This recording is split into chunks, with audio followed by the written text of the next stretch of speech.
And now you understand perfectly what I try to tell you. Bây giờ thì bạn có thể hiểu hoàn toàn những gì mà tôi muốn cố gắng để chia sẻ. There are two ways of communication. Có hai cái đường, hai cái chiều trao đổi thông tin. One way is your way. It's the Asian way. Chiều I don't talk. Theo cách của người châu Á, tôi không nói gì đâu. Tôi lẩn trốn ở sau. And because I don't talk, nobody can see me. Vậy cho nên không ai nhìn thấy tôi được. And because I'm acting underneath the awareness threshold, nobody is aware that I exist. Nếu mà tôi cứ hành động mà không nói mà cứ ở dưới ngưỡng nhận thức của mọi người thì chẳng ai biết là tôi tồn tại đâu. And think about my grandma. Anh nghĩ đến bà tôi đi. If I would tell my grandma that I go to Vietnam, what do you expect her reaction would be? Nếu mà tôi nói với bà tôi là bây giờ con muốn đến Việt Nam thì các bạn hy vọng là tôi sẽ phản ứng như thế nào ạ? My grandma would be scared because she would say, Roland, why are you going into a war zone? They're still fighting America. Bà tôi sợ lắm, bà tôi bảo là Roland sao con lại muốn đến Việt Nam, hay sợ đấy là vùng chiến tranh nó vẫn đánh nhau với Mỹ. Because that's the last time my grandma heard about Vietnam. Đấy là lần cuối cùng mà bà tôi nghe về Việt Nam. That's one way. Đấy là một cách. Or you go the other way and you say, look, we have houses like that, but we have other things as well. Let's keep communicating. Còn cách thứ hai là các bạn thừa nhận là các bạn có những cái điểm như vậy, là các bạn Isn't that exactly the same thing what you do with your wife or with your husband? Giống như là việc các bạn phải hành động như vậy với vợ mình hay là với chồng của mình ạ. Các bạn có những điểm mà không tốt mà các bạn phải nói với người ta là các bạn có những điểm khác tốt nữa chứ. After 1 or 5 or 10 years, you find out not everything is beautiful. Sau 10 năm này, thì các bạn thấy là không phải mọi thứ đều lung linh rực rỡ đâu. But you continue talking about the other things as well. Các bạn phải duy trì một cuộc trao đổi về thứ khác nữa, không phải là mỗi thứ mà các bạn đánh giá là nó không đẹp như vậy. And you try to get rid of those ugly things. Và chúng ta phải cố gắng để mà xóa bỏ thứ xấu xa đấy, cái thông tin xấu đấy. When I talk about media reputation, when I talk about perception change, I'm not talking about image or branding. When I'm talking about perception change, I'm talking about money. Khi mà chúng tôi nói về cái danh tiếng và truyền thông, trên truyền thông thì chúng tôi không nói về chuyện thương hiệu như thế nào, mà là về nhận thức, và chính cái nhận thức đấy nó ảnh hưởng đến cái đồng tiền mà các bạn sẽ có được. I'm talking about your business. Tôi nói đến cái chuyện kinh doanh của các bạn thôi, chứ không phải là chỉ là hình ảnh. These are the amount of stories in German media about the tsunami. Về cái cơn sóng thần ở Nhật Bản ấy, thì đây là số lượng các cái bài báo nói về nó ở Đức ạ. On one day, 60 stories. On the next day, 65. Next day, 70. A lot of stories. Rất nhiều. Everybody in Germany was aware about the tsunami. Mọi người ở Đức thì đều biết là có một cái cơn sóng thần ở Nhật Bản. The interesting thing about it is this tsunami was not in Berlin, it was not in Bonn, and it was not in Munich. Điều hấp dẫn thì nó cũng chẳng phải là Bonn, ở Berlin hay là ở chỗ nào ở Đức cả, rất xa xôi. And there were hardly any Germans dying. Và nó cũng chẳng làm cho người Đức nào bị chết. There were some Germans dying, but the majority were not Germans. But still we had this amount of stories. Nhưng không phải là toàn bộ những người Đức nghe câu chuyện đấy thì đều đe dọa chết nào. Nhưng mà người ta nghe về đó. It was clearly above the awareness threshold. Đấy tất cả là về cái ngưỡng nhận thức. Cái ngưỡng nhận thức là what did it do to the Germans? The Germans said we need to help these people. They gave 178 million US dollars to help these people who they don't know, with whom they have no contact.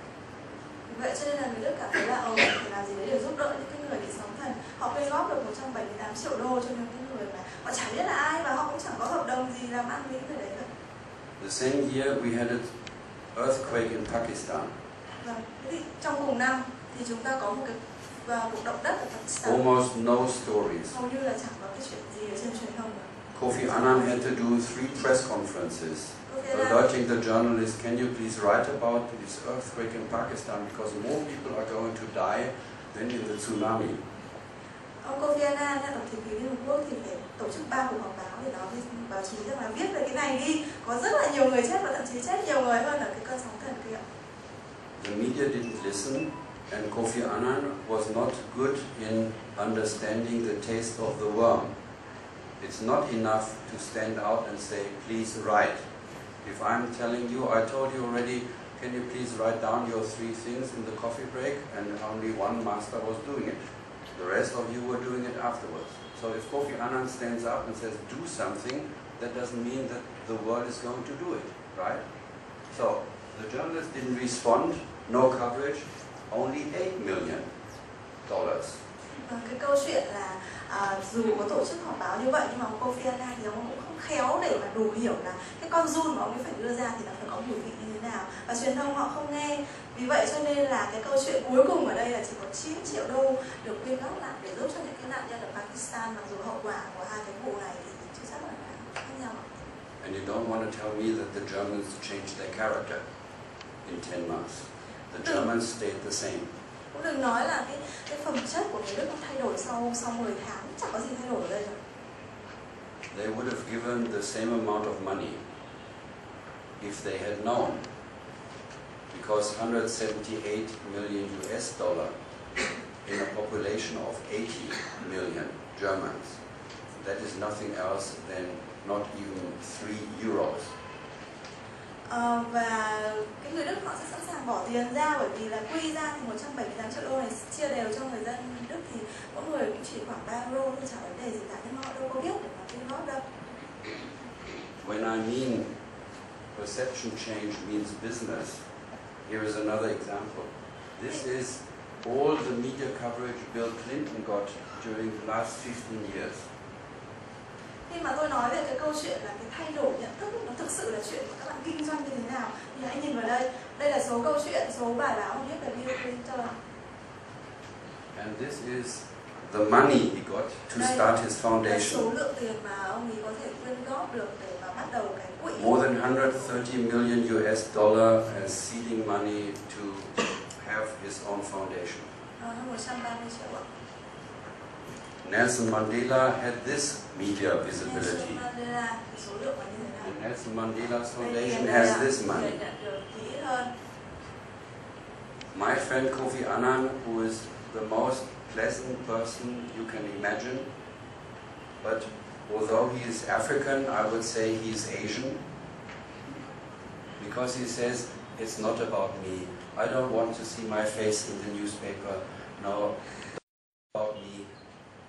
Well, he was successful in not doing that. That is the little bit he got in the media. Well, he has no seeding money for his foundation. Vâng, cái ông bạn Kofi Annan của tôi, một người mà có thể là rất dễ mến, người dễ mến nhất mà tôi đã có thể từng gặp, thì mặc dù ông ấy là một cái người châu Phi nhưng mà cái tính cách của ông ấy thì châu Á, và ông ấy rất là thành công trong việc là đừng nói gì về tôi cả, tôi chẳng muốn nói gì, tôi không muốn xuất hiện gì hết, và số tiền nhận được thì là không đồng ạ. The reason why I believe that you can do it different, that you can change, is because we started 2 years ago together with the insurance company Allianz, an insurance product. Và cái nguyên nhân mà tôi tin rằng là cái thay đổi nhận thức có thể giúp cho cái cân việc kinh doanh của các bạn là 2 năm trước đây thì chúng tôi bắt đầu làm việc với Elearning, là một cái công ty về bảo hiểm rất là lớn của Đức ạ. Can you imagine? You can insure yourself against water in your factory. Your factory is for sure insured against fire.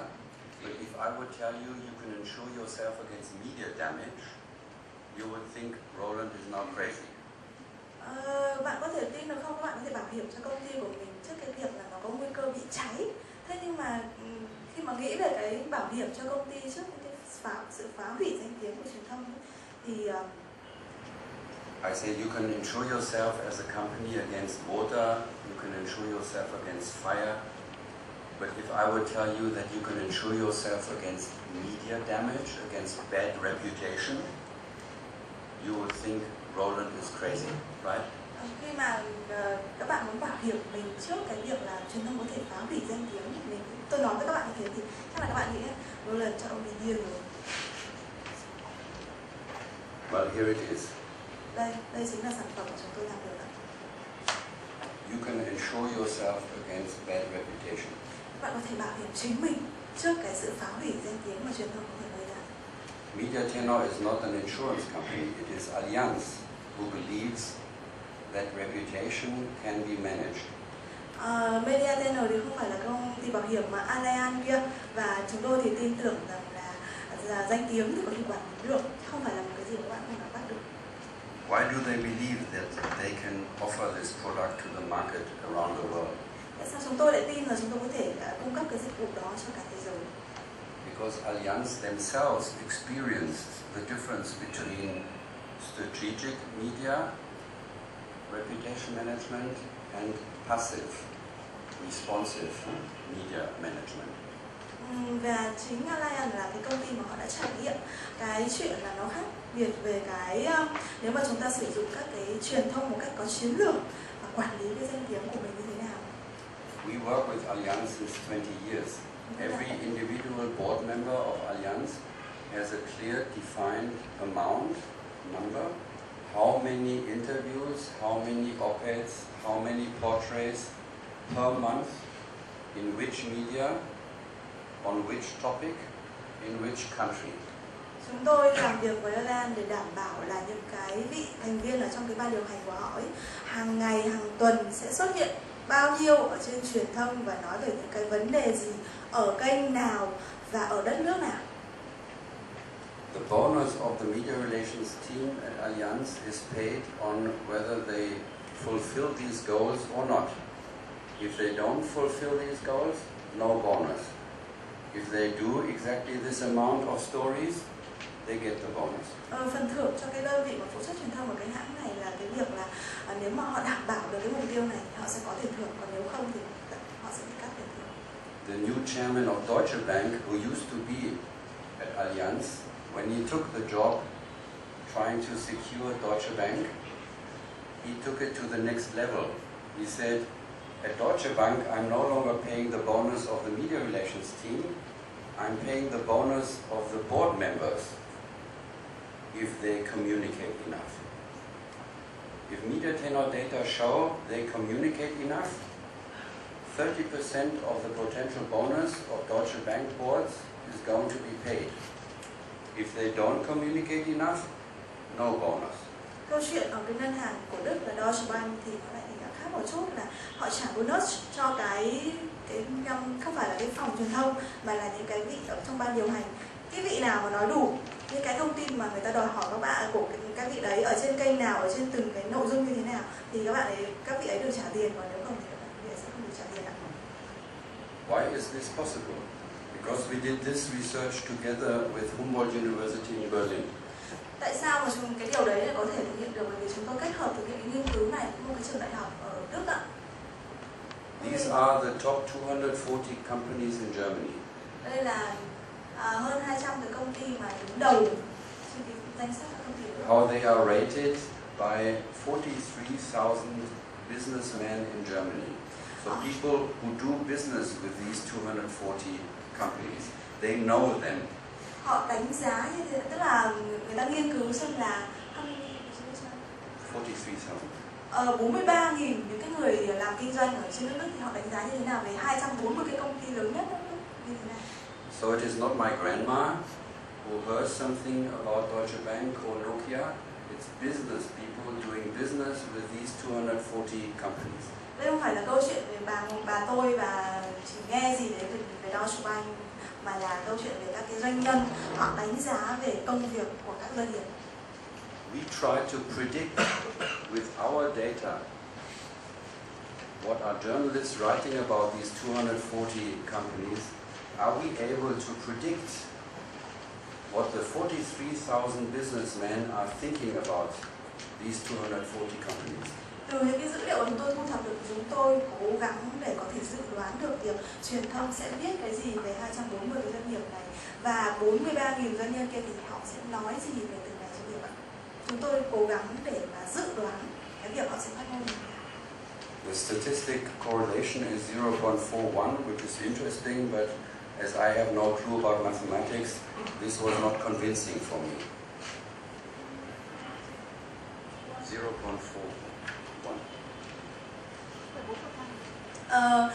Đây, The statistical correlation between our data and the poll is 0.41, which is okay, but it's not convincing to me. Và cái số liệu mà chúng tôi thu thập được sau đó thì là kết hợp với cái số lượng không phải tức là cái quan trọng đây là cái tương quan về mặt dữ liệu ấy ạ, giữa cái phân tích của chúng tôi và cái poll, tức là các cái mà người ta hỏi doanh nghiệp ấy ạ. Thì cái số tương quan về số liệu ở đây nó là 0,415, tức là một con số mà về mặt toán học, về mặt số liệu học thì nó là một con số rất là tuyệt vời. Tuy nhiên với chúng tôi không tốt về toán, chúng tôi không có ý nghĩa gì với chúng tôi cả.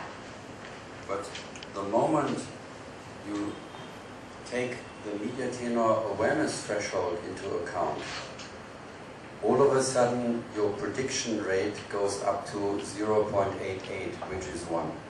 You can predict what people are going to say about your company in a correlation of almost 1, only by looking into what are the journalists writing about this company. You no longer need to do a poll. Ok, vâng ạ.